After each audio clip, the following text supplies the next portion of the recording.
পয়গম্বর সুলাইমান আলাইহিস সালাতু ওয়াস সালাম আল্লাহর কাছে বলে, আল্লাহ, এই পৃথিবীর বাদশাহী করতেছি, তুমি আমার এত দামি বানাইলা, কিন্তু আমি তোমার কাছে চাই তোমার ঘরটা নির্মাণ করার আগে যেন আমার মরণ না হয়। আল্লাহকে এটা বলতে পারবো না, কিন্তু তোমারে দিয়ে আমার ঘর নির্মাণ করাবো, এটা ঠিক। আমি আল্লাহ তোমার দোয়া কবুল করেছি, তোমার দিয়ে আমি ঘর নির্মাণ করব। আল্লাহ যারে ভালোবাসে, আল্লাহ যারে পছন্দ করে, তারে দিয়ে আল্লাহ পাক এই জমিনে আল্লাহর কাজগুলো আদায় করে। কথা বলেন ঠিক কিনা? চাই না এটা আব্দুল লতিফ ভাই হোক, আর চাই এই এলাকার বড় কিছু হোক, ওই এলাকার বড় কিছু হোক, শিক্ষিত হোক, যারে আল্লাহ কবুল করেছে তারে দিয়ে আল্লাহ পাক এই ঘর নির্মাণ করবে। কথা বলেন ঠিক কিনা? পয়গম্বর সুলাইমান আলাইহিস সালাতু ওয়াস সালাম এবার সব জিন্দাতিদেরকে বলে দিল, পাথর আনাম। সুলাইমান নবী অর্ডার করতে দেরি হইল, সব জিন জাতিরা কাজে লেগে গেল। আপনি এক্ষুনি দুনিয়ার জমিন থেকে বিদায় হয়ে যেতে হবে, আপনার রূহ মুবারক আল্লাহর দরবারে নেওয়ার জন্য আমি হাজির হয়ে গেলাম। পয়গম্বর সুলাইমান ডাক দিয়া কয়, ভাই আজরাইল, তুমি আমার রূহ নিয়ে যাইবা, তাতে কোনো অসুবিধা নাই। আমিও আমার মালিকের সাথে আমি সাক্ষাৎ করতে চাই। এই পৃথিবীতে থাকার আমার কোনো স্বাদ নাই, তবে আমার একটু রুখসত দাও, একটু অনুমতি দাও। আল্লাহর ঘরের কাজটা আমি শুরু করেছি, এখনো মালিকের ঘরের কাজ শেষ হয় নাই। আমি তোমার কাছে আবদার করি, ও ভাই আজরাইল, তুমি আমাকে আল্লাহর ঘরের কাজটা 3 ভাগের 2 ভাগ শেষ হয়ে গেছে, 1 ভাগ আর বাকি আছে, সেটা করার আমাকে তুমি সুযোগ দাও। আমি আজ তোমার কাছে আবদার করি, ওই ঘরের কাজ না হওয়া পর্যন্ত তুমি আমার রূহ বের করো না। এবার আজরাইল ডাক দেয়া কয়, নবী সুলাইমান, আপনাকে 1 মুহূর্ত সময় দেওয়া এটা আমার পক্ষে সম্ভব নয়। আপনি আল্লাহর ঘরের কাজ করেন আর না করেন সেটা আমার দেখার বিষয় নয়। আল্লাহকে আপনি বলেন, আল্লাহ যদি আপনারা সুযোগ দেয় তাইলে আপনি বাকি কাজ পুরা করতে পারবেন। মসজিদের কাজ আপনি করতেছেন, ভালো কথা, কিন্তু হায়াত দেওয়ার ক্ষমতা আমার কাছে নাই। মসজিদও বুঝি না, রাষ্ট্রও বুঝি না। আমার আজরাইলের কাম হলো আপনার রূহটা আল্লাহর কাছে নিয়ে যাওয়া। আমি আপনার রূহটা এখানে নিয়ে যাব। এবার আজরাইল আলাইহিস সালাতু ওয়াস সালাম বলে, রেডি হন। এবার পয়গম্বর সুলাইমান মালিকের দরবারে হাত উঠায় দেখে বলে, মালিক, এই বাদশাহীর চাইতে আমার কাছে বহুত দামি তোমার ঘর। আল্লাহ তোমার ঘর মসজিদ সম্পাদন করা, আমাকে মসজিদটা তৈয়ার করতে দেন। আল্লাহ 1 ভাগ কাজ এখনো বাকি রয়েছে। আল্লাহ ডাক দেয়া কয়, নবী সুলাইমান গো, আমার লিস্টির ভিতরে, আমার আল্লাহর আদতের ভিতরে কাউকে দুনিয়াতে এক সময় 1 চুল পরিমাণ সময় আমি থাকার সুযোগ দিব। তার নির্দিষ্ট মৌত পর্যন্ত তার মৌত হবে, নির্দিষ্ট হায়াত পর্যন্ত তার হায়াত থাকবে। আমার আল্লাহর আদালতে, আমার আল্লাহর হুকুমের ভিতরে এমন কিছু নাই আমার কাছ থেকে চায় সে হায়াত বাড়ায়া নেবে না। সুলাইমান, তোমাকে আর 1 মুহূর্ত হায়াত আমি আল্লাহ দিতে পারি না। পয়গম্বর সুলাইমান ডাক দিয়া বলে, মালিক, আমি আপনার দরবারে আরজ করি কাজটা যেন শেষ করতে পারি, মসজিদের কাজটা যেন আমার শেষ হয়। আল্লাহ এতটুকু পরিমাণ আমাকে সুযোগ দেন। আল্লাহ ডাক দেয়া কয়, পয়গম্বর সুলাইমান, নির্দিষ্ট সময়ে তোমার মৃত্যু হবে, নির্দিষ্ট সময়ে তোমার মরণ হবে, তবে আমি আল্লাহ একটা কাজ করতে পারি। যেহেতু আমার ঘরের কাজটা শেষ করার জন্য তুমি আমার কাছে আবদার করতেছো, সেই জন্য আমি আল্লাহ তোমাকে একটা সুযোগ দিতে পারি। তোমার নির্দিষ্ট সময়ে মরণ হবে ঠিক, কিন্তু তোমার দেহটা আমি মাটির মধ্যে ফলাইব না। তোমার রূহ বের করার পরও তোমার বডিটা আমি এইভাবে, কঙ্কালটা এইভাবে দাঁড় করায়া রাখবো। তোমার যে হাতের লাঠি আছে, এই লাঠিটা পিছন থেকে দাঁড় করায়া ওই লাঠির মধ্যে তোমার বডিটা আমি ঠেস লাগায়া রাখবো। সমস্ত জিন জাতিরা যারা আছে তারা বুঝতে পারবে তোমার মরণ হয় নাই, তারা মনে করবে তুমি এখনো জীবিত আছো। তোমাকে জীবিত মনে করে করে এই জিন জাতিগুলো বাকি কাজ আদায় করে ফেলবি। পয়গম্বর সুলাইমান নিয়ত করেছে মসজিদের কাজ করবে, মসজিদের কাজ করবে, দিলটা তার মসজিদের সাথে লাগা আছে। নির্দিষ্ট সময়ে মরণ হওয়ার পরেও আল্লাহ তারে দিয়া বাইতুল মুকাদ্দাসের কাজ করাইলো। আরে আল্লাহ যারে কবুল করে তারে দিয়ে আল্লাহর কাজ করায়, আল্লাহ যারে ভালোবাসে তারে দিয়ে আল্লাহর মসজিদ করায়। যেই ব্যক্তি আল্লাহর ঘর মসজিদ করার পর দিলের ভিতরে শান্তি পায়, বুঝতে হবে আল্লাহর রহমত তার দিলের ভিতরে আল্লাহ ঢেলে দিয়েছি। পয়গম্বর সুলাইমান আলাইহিস সালাতু ওয়াস সালাম, আয় আল্লাহ আপনি যা ভালো মনে করেন করেন। আজরাইল আলাইহিস সালাতু ওয়াস সালাম এসে পয়গম্বর সুলাইমান আলাইহিস সালাতু ওয়াস সালামের রূহটা বের করে নিয়ে যায়।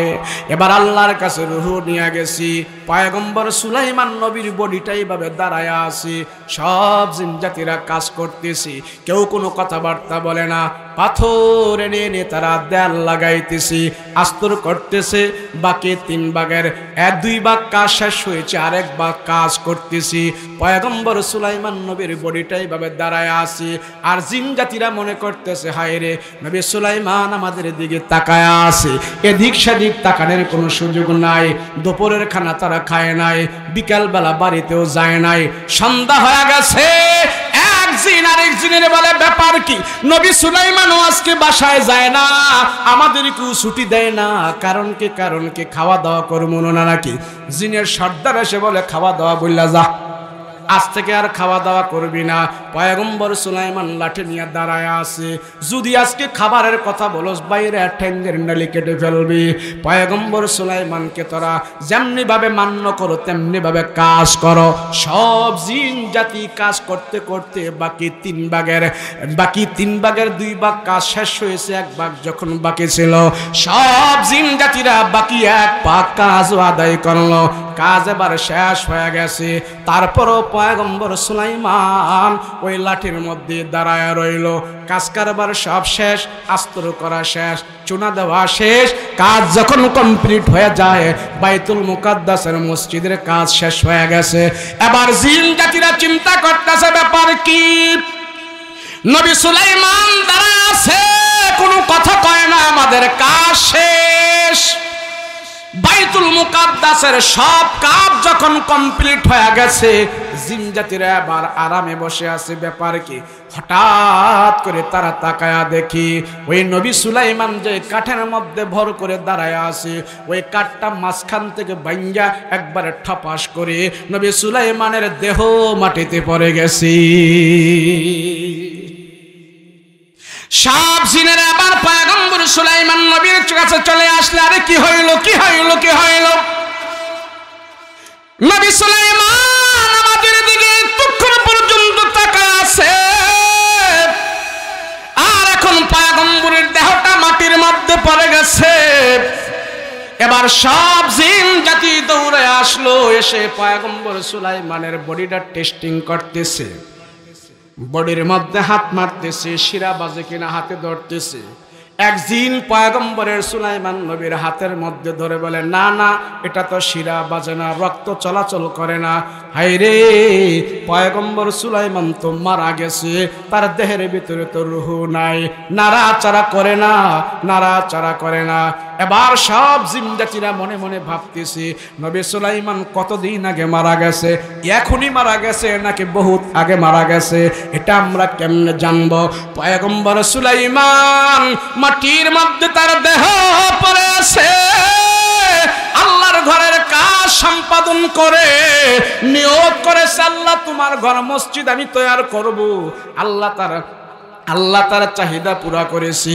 এবার জেনেরা টেস্ট করে হাতে ধরে বুকে চাপ দেয়, না না এটা রুহ নাই, একবারে কঙ্কাল হয়ে গেছে।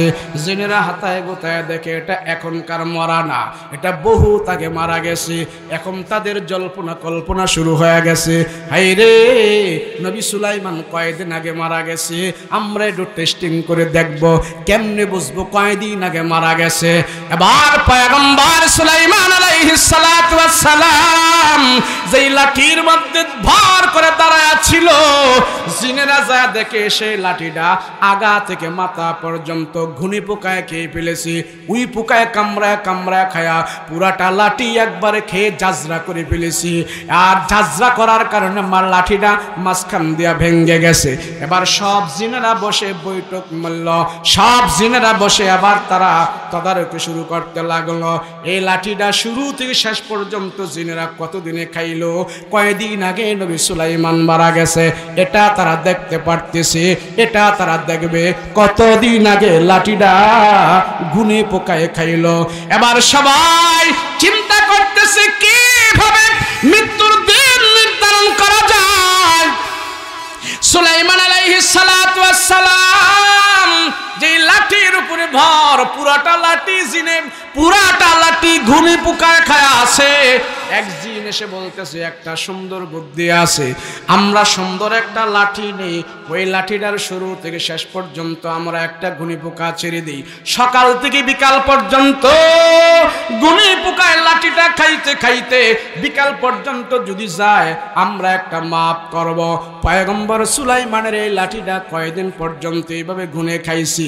একটা ঘুনি পোকা তারা লাঠির মাথায় লাগায়া দিছে, সকালবেলা ঘুনি পোকায় খাইতে খাইতে বিকাল বেলা গেল, কতটুক পর্যন্ত লাঠিটা খাইলো। ওই খাওয়ার দ্বারা তারা আন্দাজ করতে পারলো নবী সুলাইমান 1000 বছর আগে সে মারা গেছি।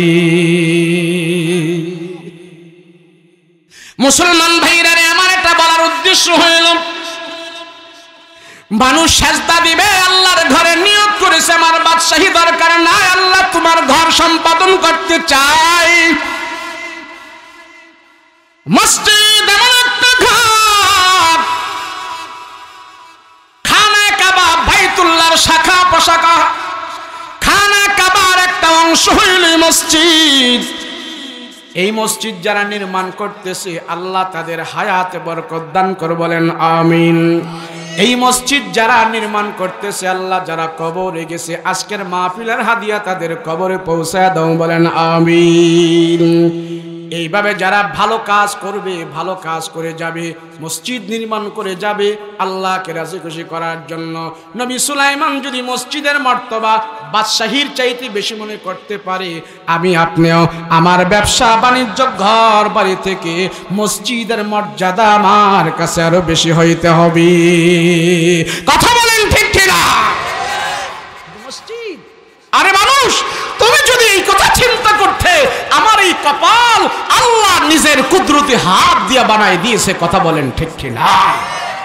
আল্লাহ সবচেয়ে বেশি খুশি হয় বান্দা যখন এই মসজিদের ভিতরে যায়, এই সম্মানিত কপাল লাগায়া আল্লাহর কুদরতি কদমে সাজদা দিয়ে পড়ে থাকে। আল্লাহ বলে তোর সব আমল দেখে আমি যত খুশি হই, নামাজের সাজদা দেখে আমি সবচেয়ে বেশি খুশি হয়ে যাই। শেষ, দোয়া করব, বসুন। রাজি আছেন ইনশাআল্লাহ? আমি মুসাফির হালাতে আছি। গত কয়েকদিন আগে উত্তরবঙ্গে সফর ছিল, শেষ করে ঢাকায় ঢুকেছি, এখনো মুসাফির হালাতে আছি। মুসাফির যদি দোয়া করে তাহলে আল্লাহর দরবারে সেই দোয়া কবুল হয়। আমার রসুল বলেছেন। কে বলেছেন? যারা বলুন কে বলেছেন? নবীজি বলেছেন মুসাফির যদি দোয়া করে আল্লাহ দোয়া কবুল করে। কখন আল্লাহ কবুল করবে সেটা আল্লাহর ব্যাপার, কিন্তু কবুল হবে। বলছেন কে? নবীজি বলেছেন আমার রসুলের এই দুই ঠোঁটের জবান দিয়া যেই কথা বের হয়েছে, তাম পৃথিবী পরিবর্তন হতে পারে, আমার রসুলের কথা পরিবর্তন হবে না। কথা বলেন ঠিক কিনা? তাহলে আমি আপনাদের সবাইকে নিয়ে যদি দোয়া করি তাহলে আজকের দোয়া আমার রসুলের কথা অনুযায়ী কবুল হবে। কথা বলেন ঠিক কিনা? আল্লাহ আমাদের সবাইকে দোয়াতে শামিল করার তৌফিক দান করেন, বলেন আমিন। মসজিদ হইল, মসজিদ হইল, কিন্তু মসজিদে যদি মুসল্লি না থাকে, নামাজের গুরুত্ব যদি না বুঝে, তাহলে নামাজ যার নাই বাকি আমলও তার আল্লাহর কাছে গ্রহণযোগ্য নাই। কথা বলেন ঠিক কিনা? আমরা যদি বলি ভাই একটু মসজিদে আসেন না, আল্লাহর সাজদা দেন, আল্লাহর কুদরতি কদমে কপালটা লাগান, তখন আমাদেরকে যারা ব্যস্ত শিল্পপতি তাদের কাছে তো এই কথা বলারও সুযোগ নাই। আর যারা ব্যান্ডাই বা রিক্সাওয়ালা শ্রমিক দিনমজুর তাদেরকে যায় যদি বলি ভাই একটু আসেন না, যান হুজুর যান। আপনারা আজাইরা থাকেন, আপনারা মসজিদে পড়ে থাকেন, আমরা যদি এই হাতে হ্যান্ডল, পায়ে পেট্রোল, গায়ে ঘাম, আমরা দুর্বল মানুষ, আমরা নুন আনতে পান্তা ফুরায়, আমরাও যদি হুজুর আপনাদের মতো মসজিদে গিয়ে পড়ে থাকি তো বৌসিফুল্লাহ খাবে ডাকি বলে কি বলে না? বলেন বলে কি বলে? এই সমস্ত মানুষগুলো আল্লাহর আদালতেও এই কথা বলবে যেদিন আল্লাহ নামাজের হিসাব নেবে। কথা বলেন ঠিক কিনা? আল্লাহ, আমরা গরিব ছিলাম, আমরা এত নামাজ টামাজ পড়তে পারি নাই, অথচ সে জানে না যে গরিব, তার হাত ইনকাম হালাল, তার টাকা হালাল, তার পয়সা হালাল, সে যদি 5 ওয়াক্ত নামাজ আল্লাহর কুদরতি কদমে আদায় করে, সাজদা দেয়, ধনীর 500 বছর আগে সে জান্নাতে চলে যাবে। জানে না সে, জানে না সে। আরে আল্লাহর দরবারে গোলামের সবচেয়ে বেশি পরিচয় হলো নামাজের সাজদা। কথা বলেন ঠিক কিনা? একটা মানুষ সমাজে 5 হাত, 6 হাত, 8 হাত যদি লম্বা হয়, আলিশান পাঠান দেহ, বেমন বডিওয়ালা যদি হয়, 7 ফিট লম্বা মানুষ, 8 ফিট লম্বা মানুষ যদি হয়, পাঠান দেহওয়ালা বটি যদি হয়, এই সমাজে তার এই তো সবাই নেতা মানবে যদি টাকা থাকে। কথা কোন ঠিক কিনা? দাপটশালী বডিওয়ালা এবং দেহা সুস্থ সুঠাম দেহের অধিকারী এই মানুষটা যখন মসজিদে যায় আল্লাহর কুদরতি কদমে সাজদা দিয়া পড়ে থাকে, তার মাজা ভাঙ্গা, গাড় ভাঙ্গে, কাঁধ ভাঙে, হাঁটু বাঁকা করে, রুকুতে যায়, আবার সাজদায় যায়, রুকু সাজদা করে যখন নাকি এইভাবে গাড়, কোমর, কাঁধ এইভাবে ভেঙ্গে যখন সাজদা দিয়া পড়ে থাকি, আল্লাহকে সে বুঝাইতে চাইছে, আল্লাহ আমি আর ছোট হতে পারি না, একবারে আমি তোমার দরবারে ছোট হয়ে গেছি। আল্লাহ ফেরেশতাদেরকে ডাক দিয়া কয়, দেখ দেখ আমার বান্দা একবারে আমার দরবারে প্যাকেট হয়ে গেছে। সাজদা দিলে একটা মানুষ যত ছোট হয়ে যায়, অন্য কোনো আমলের মাধ্যমে এত ছোট হওয়া যায় না। একটা মানুষ সাজদা দিয়া পড়ে আছে, এত লম্বা মানুষটা রুকু করলো, আবার সাজদা করলো, হাঁটু, মাজা, কোমর, ঘাড়, কাঁধ ভেঙ্গে পড়ে গেছে। আল্লাহর আরশে আজিমের ফেরেশতাদেরকে ডেকে বলে, ফেরেশতারা দেখ, আমার বান্দা আমার দরবারে গোলামিত্ব প্রকাশ করছে, দেখ বান্দা সম্মানিত কপাল এবং চেহারাটা আমার কুদরতি কদমে লুটাইয়া দিয়ে একবারে ছোট হয়ে গেছি। সাজদা দেওয়ার পরে মানুষটা একবারে প্যাকেট হয়ে যায়, সাজদায় পড়ে থাকা ব্যক্তিটা একবারে ছোট হয়ে যায়। আল্লাহ ফেরেশতাদেরকে ডাক দেয়া কয়, দেখ দেখ ফজরের নামাজ পড়ে বান্দা সাজদায় পড়ে আসি, যোহরের নামাজ পড়ে বান্দায় সাজদায় পড়ে আসি, ও ফেরেশতারা সাক্ষী থাক, আমার বান্দা আর ছোট হতে পারে না, ছোট হতে পারে না। একটা মানুষ সাজদা দিলে যত ছোট হয়, অন্য কোনো আমলের মাধ্যমে আর এত ছোট হয় না। আর সাজদার চাইতে আর মানুষ আর কোনো কারণে ছোট হতে পারে না, এটাই সর্বশেষ ছোট হওয়া। আল্লাহ ফেরেশতাদেরকে ডাক দিয়া কয়, সাক্ষী থাক, এই সাজদারত মানুষটাকে আমি আল্লাহ তাআলা তার জীবনের সব গুনাহ ক্ষমা করে দিয়েছি। 5 ওয়াক্ত নামাজ পড়লে আমাদের সব গুনাহ মাফ হয়।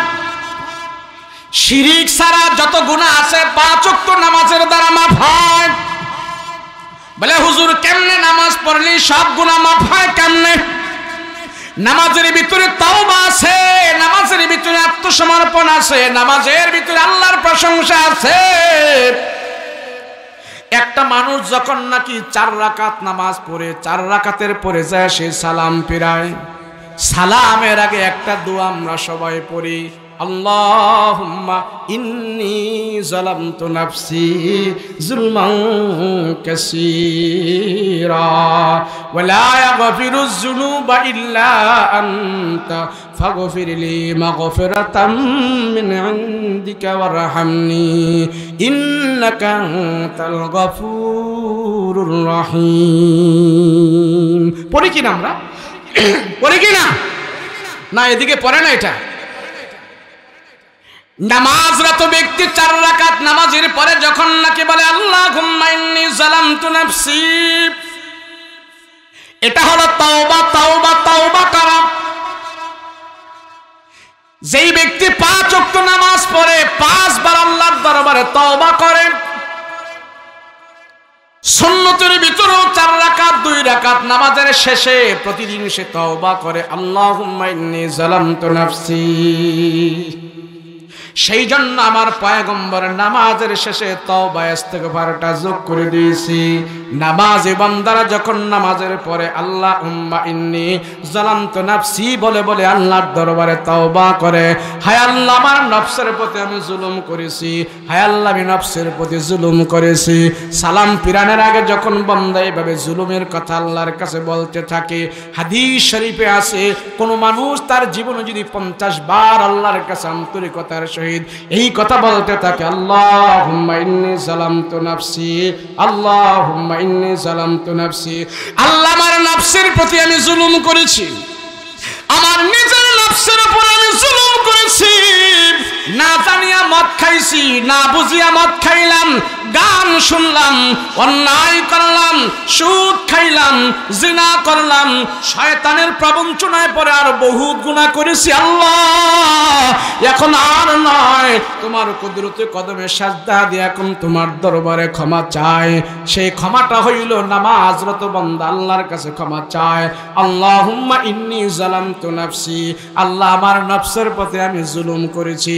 সালাম ফিরানোর আগে বান্দা যখন এই কথা বারবার বলতে থাকে, আল্লাহ ফেরেশতাদেরকে সাক্ষী রেখে বলে, দেখ দেখ আমার বান্দা এখন সালাম থেকে ফিরাইবি, আর সালামের আগে আমার কাছে সে তওবা করে, সাক্ষী থাক এই নামাজরত বান্দাদেরকে আমি আল্লাহ ক্ষমা দান করে দিয়েছি।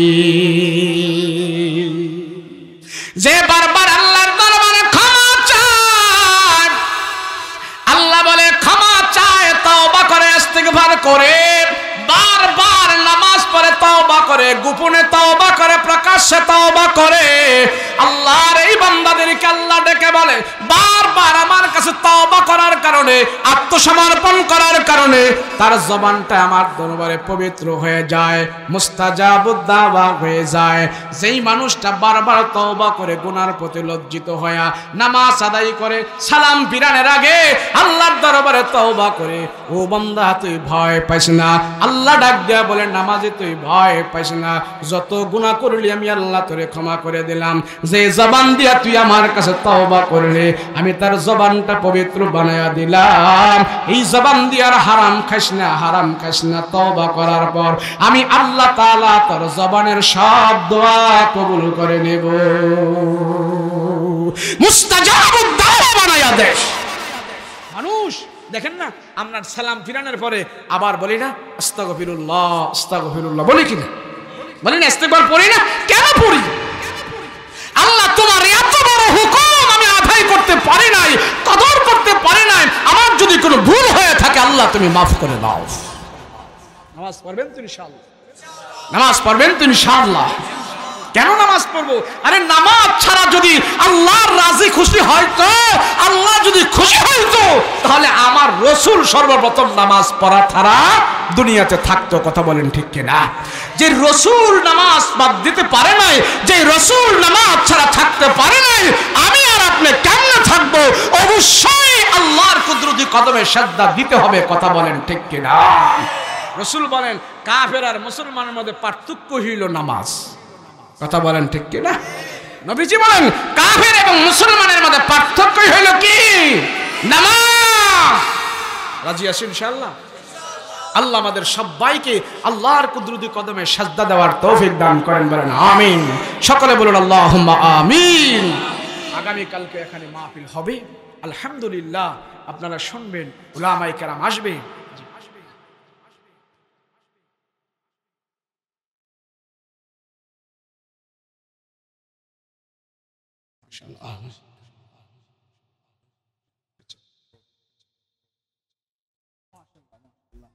আমার আলহামদুলিল্লাহ আমি আপনাদের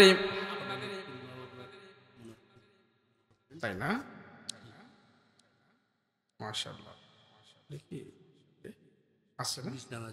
ও আচ্ছা আচ্ছা, মাশাআল্লাহ মাশাআল্লাহ আলহামদুলিল্লাহ।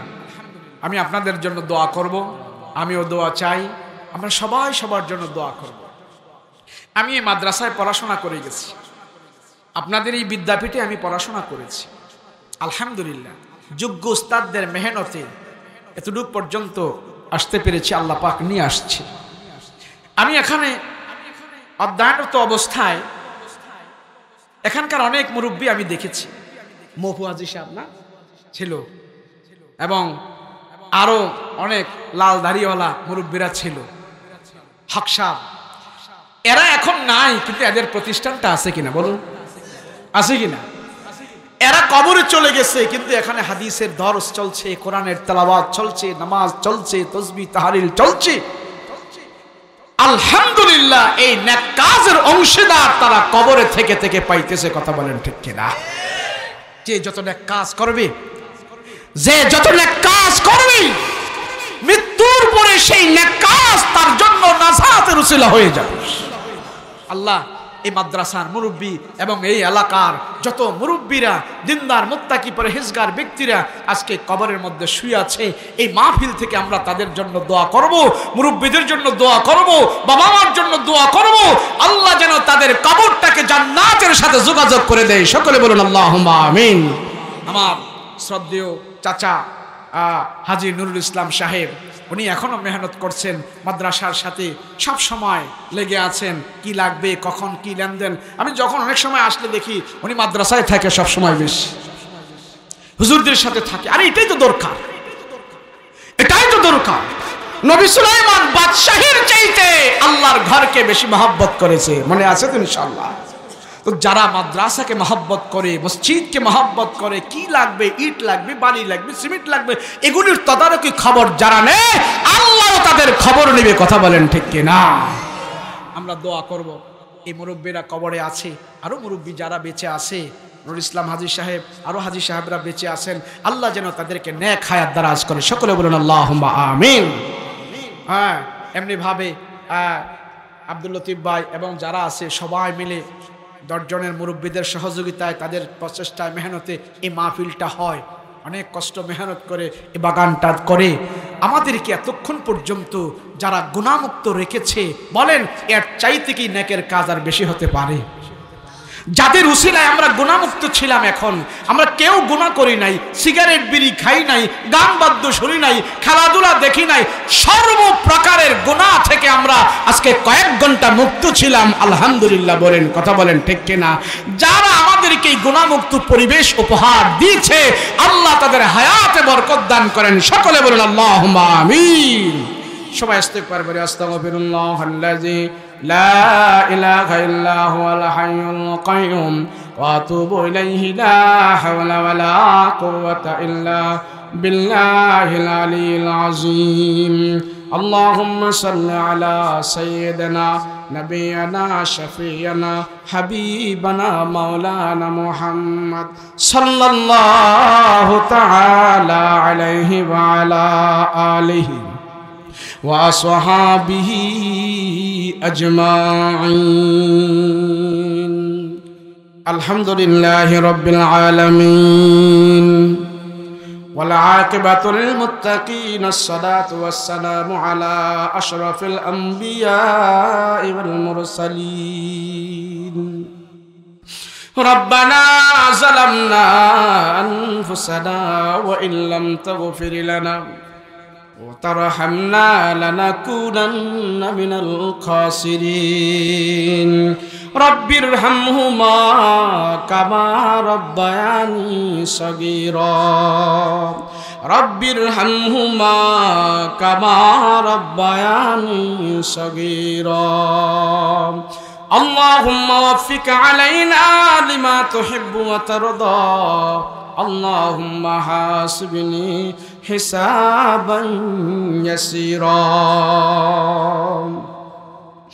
رب العالمين परवारदिगार आलम, अल्लाह तुम्हारा आशिकीन जाकिरीन मुहिब्बिन बंदारा, अल्लाह दुईटा हाथ तुम्हार अदालते उठाया रखছি।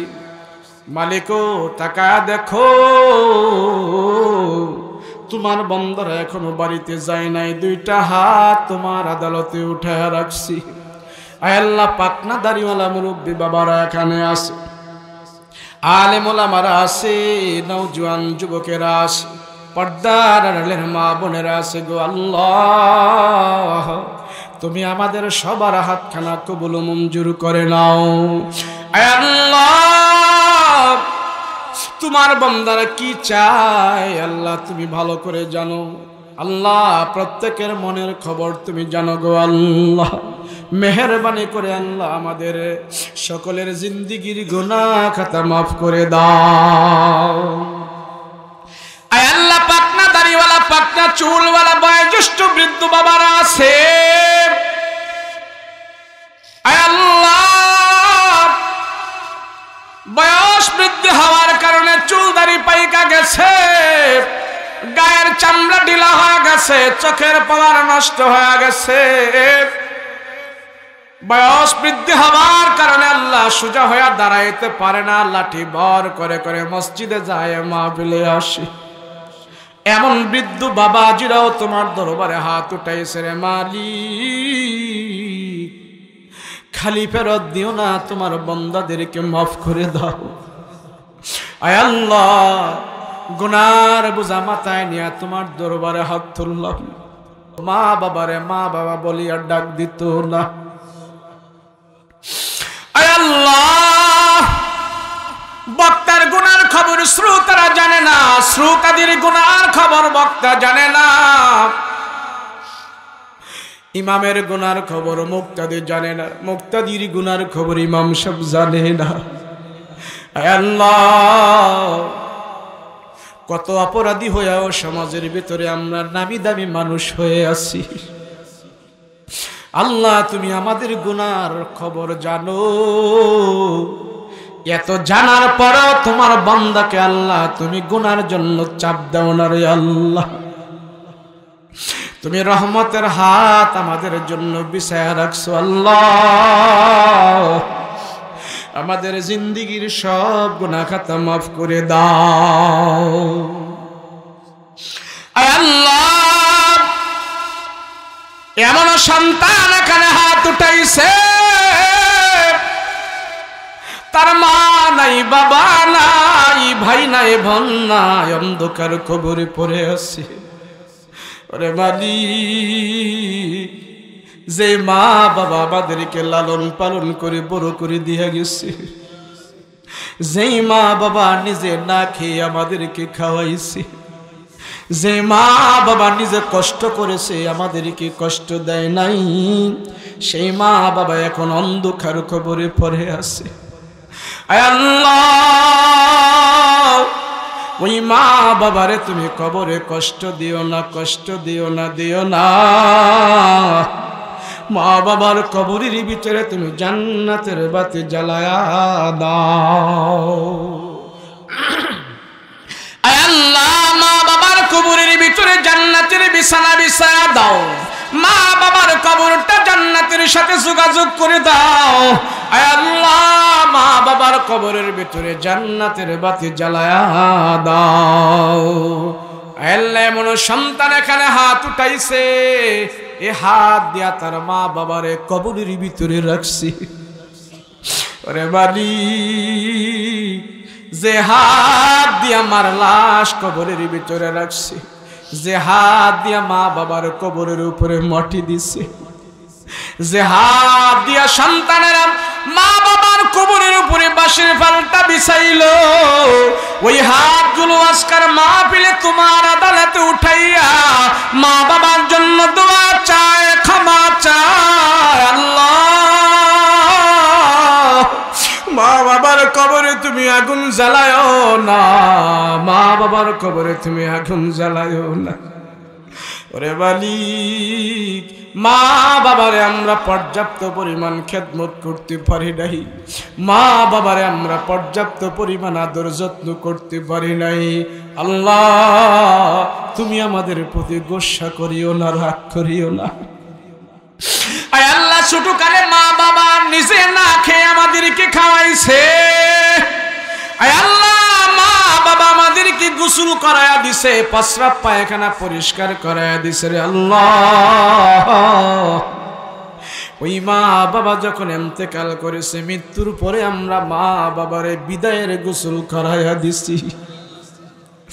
আল্লাহ, যে মা বাবা ছোট কালে আমাদেরকে কাঁধে করে করে নিয়ে আনন্দ করেছে, ওই মা বাবার মৃত্যুর পরে আমরা কাঁধে করে করে নিয়ে খবরের ভিতরে রাখছি। ওরে মালিক, যে মা বাবা ঈদের দিন আসলে আমাদেরকে নতুন জামা পরায় আনন্দ করাইছে, মা বাবা আমাদেরকে নতুন জুতা পরায় আনন্দ করাইছে, নতুন জামা পরায় আনন্দ করাইছে, আর মাঝে মাঝে দেখতাম বাবার গায়ে পুরান জামা লাগানো আছে। রে আল্লাহ, ওই মা বাবা দুনিয়া থেকে বিদায় হওয়ার পর, ইন্তেকালের পর আমরা কাফনের জামা পরায়া বিদায় করে দিছি। ওরে বাড়ি, ওই মা বাবারে তুমি কষ্ট দিও না, কষ্ট দিও না। মা বাবার কবরটা তুমি জান্নাতের সাথে যোগাযোগ করে দাও। আল্লাহ, যাদের আব্বা আম্মা বেঁচে আছে নেক হায়াত দারাজ করে দাও। মা বাবার সেবা করার তৌফিক দান করে দাও। মা বাবার চেহারার দিকে মায়ার নজর দিয়া তাকায় থাকার সুযোগ দাও। আল্লাহ, মা বাবার প্রতি মিল মোহাব্বত সন্তানের তুমি বাড়ায়া দাও। রব্বুল আলামিন, এই মাহফিল যারা দিয়েছি, টাকা টুকা খরচ করে, সময় দিয়ে, বুদ্ধি দিয়ে, শ্রম দিয়ে, জানে মালে সর্বাত্মকভাবে যে যেভাবে সহযোগিতা করেছে, আল্লাহ প্রত্যেকের জান মাল তুমি নাজাতের উসিলা বানায় দাও। আল্লাহ, অত্র এলাকার ভিতরে কত মুরব্বীদেরকে দেখেছি, তারা এখন উপরে নাই, কবরের ভিতরে চলে গেছে গো আল্লাহ। প্রত্যেকটা মুরব্বীর কবরের ভিতরে আল্লাহ তুমি আজকের মাহফিলের হাদিয়া পাঠায়া দাও। আয় আল্লাহ মালিক, রাত্র অনেক হয়ে গেছে, এত রাত্রে কেউ জাগনা থাকে না। আয় আল্লাহ, আমরা তোমার আদালতে হাত উঠে রাখছি। রাত্র যত গভীর হয়, মানুষের দরজা জানালা বাসা বাড়ি সব বন্ধ হয়ে যায় গো খোদা। গেট বন্ধ হয়ে যায়, দরজা বন্ধ হয়ে যায়, অফিস আদালত বন্ধ হয়ে গেছে, রাস্তাঘাটগুলো ফাঁকা হয়ে গেছে, দোকানপাট মার্কেট বন্ধ হয়ে যায়। রাত্র যত গভীর হয়, দুনিয়ার হাট বাজার বন্ধ হয়ে যায়। রাত্র যত গভীর হয়, পশু পাখিগুলো যার যার বাসায় চলে গেছে, সাপ বিচ্ছুগুলো গর্তের ভিতরে চলে গেছে। ওরে মালিক, আমরা এখনো বাসায় যাই নাই, তোমার আদালতে দুইটা হাত উঠায়া বসে আছি। আল্লাহ, আমাদের জিন্দেগীর সব গুনাহ খাতা ক্ষমা করে আমাদেরকে তুমি বাসার মধ্যে ফিরায়া দাও। রব্বুল আলামিন, পরওয়ারদিগার আলম, আয় আল্লাহ, এই মসজিদ কবুল করে নাও, এই মাদ্রাসা কবুল করে নাও, এই মাহফিল তুমি কবুল করে নাও। নাজাতের উসিলা তুমি আমাদের করে দাও। আয় আল্লাহ, জানি একদিন মরণ হবে, জানি না আমাদের মরণটা তুমি কোন অবস্থায় রেখেছো। নামাজের সেজদা অবস্থায় মরণ দিও, রুকু অবস্থায় মরণ দিও। আয় আল্লাহ, রোজা অবস্থায় মরণ দিও, শুক্রবারে মরণ দিও, কোরআন তেলাওয়াত অবস্থায় মরণ দিও। রে মালিক, আমাদেরকে বেঈমানি মরণ দিও না, মুনাফিকে মরণ দিও না, জাহান্নামী মরণ দিও না, ঈমানি মরণ আমাদেরকে দান করিও। আয় আল্লাহ, যতগুলো আবদার করলাম সব আবদারগুলো কবুল করে নাও। আয় আল্লাহ, শেষবারের মতন তোমার কাছে ফরিয়াদ করি গো খোদা, তুমি আমাদেরকে বাইতুল্লাহে নিয়ে যাও, নবীর রওজা দেখার সুযোগ করে দাও। আয় আল্লাহ, আমরা প্রাণ ভরে নবীর রওজার পাশে দাঁড়ায়া দাঁড়ায়া পয়গম্বরকে আমরা সালাম দেব, সেই ব্যবস্থা করে দাও। নবীজির রওজার পাশে আমাদেরকে দাঁড় করায়া দাও। হজ্জে বাইতুল্লাহর মেহমান আমাদেরকে বানায়া দাও। তোমার খানায় কাবার গিলাফ ধরে ধরে আমরা তোমার কুদরতি কদমে কান্না করব, সেই ব্যবস্থা করে দাও। ওরে মালিক, আমাদের নেক কাজগুলো তুমি করার তৌফিক দান করে দাও। ওয়া সাল্লাল্লাহু তাআলা আলাইহি ওয়া আলা আলিহি ওয়া সাহবিহি আজমাইন। সুবহান রাব্বিকা রাব্বিল ইজ্জাতি আম্মা ইয়াসিফুন ওয়া সালামুন আলাল মুরসালিন ওয়ালহামদুলিল্লাহি রাব্বিল আলামিন। বিহাক্কি লা ইলাহা ইল্লাল্লাহু মুহাম্মাদুর রাসূলুল্লাহ সাল্লাল্লাহু আলাইহি ওয়াসাল্লাম। আমিন। আসসালামু আলাইকুম ওয়া রাহমাতুল্লাহ।